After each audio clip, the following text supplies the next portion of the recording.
Joining us now to discuss the showdown over the debt ceiling, we have North Carolina Congressman Greg Murphy. Congressman, we appreciate you being with us.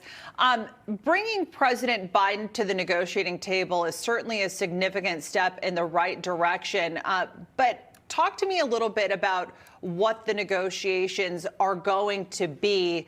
There's been a lot of reports. Democrats continue to say that Social Security and Medicare are going to be part of these cuts. But when are we going to see a framework for what the GOP is proposing?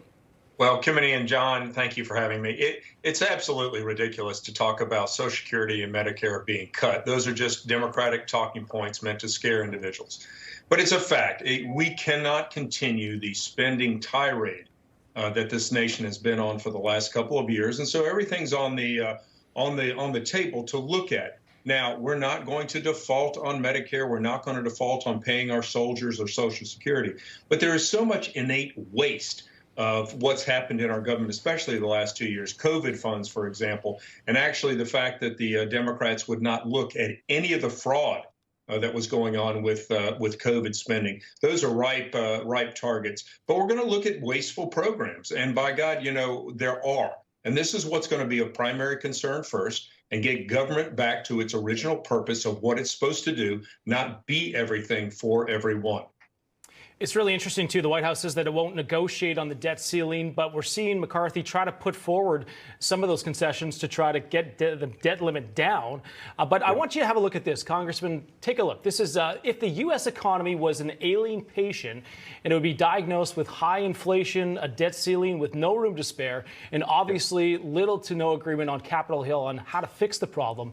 As a result, the only treatment options left to Congress are to either raise the debt limit, again, infuse more cash into the system by printing money, or cut government spending. Does the House GOP have a plan on what cuts they want to issue in order to bring spending back down to 2020 levels? And if so, what does that include? We really haven't got to the crux of this yet. Yeah, John, we're still in the process of formulating it. The first two options you had were not correct options. We can't keep on printing money because it's just devaluing the strength of the American currency and the fact that the worldwide economy relies on the strength of the dollar. We're going to have to cut. Those are still really in their very, very embryonic stages of what we're going to talk about. We're just beginning talking about this, especially on Ways and Means. We had major discussions this past week. We're going to start paring this down further and further, and then present a reasonable plan to our caucus and then to the American people. And hopefully the Democrats will understand that this has to be done. I will say this, there is this absolute insane theory among some progressives that debt doesn't matter and that we can keep on printing money and that number can go sky high. Let's be real, that can't exist in this world today. And so we're going to have to be the adults in the room and bring it back to reality. Congressman, I know the sausage is still being made right now, but when can we expect to see a framework that will most likely be presented to President Biden? Yeah, we're in the first part of February. I'm hopeful that things really will be in a framework by May or June of this year. We're going to put together, we changed the rules back to the way they're intended, to have different appropriation bills rather than this Nancy Pelosi swing one big bat for everybody. But everything's on the review.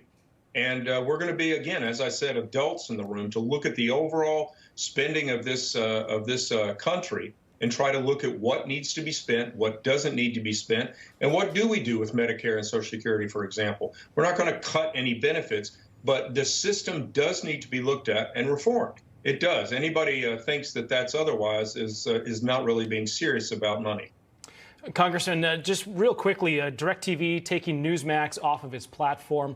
I want to talk about censorship, and is it possible, and how soon could we see some of these bills put forward about censorship, in the coming days, if not weeks, months? John, I think it can happen very quickly. People at first don't quite understand this.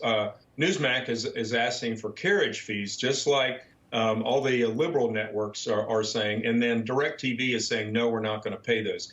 It gives an extreme semblance that DirecTV is saying, all right, we're not going to do this to conservative networks, OAN, or Newsmax. And so it's problematic in that regard. All news needs to be able to be viewed by the American public, and balanced news for that regard. I anticipate us seeing something from that very, very soon. Congressman Greg Murphy, we appreciate you being here. Thank you. All right. Take care, guys.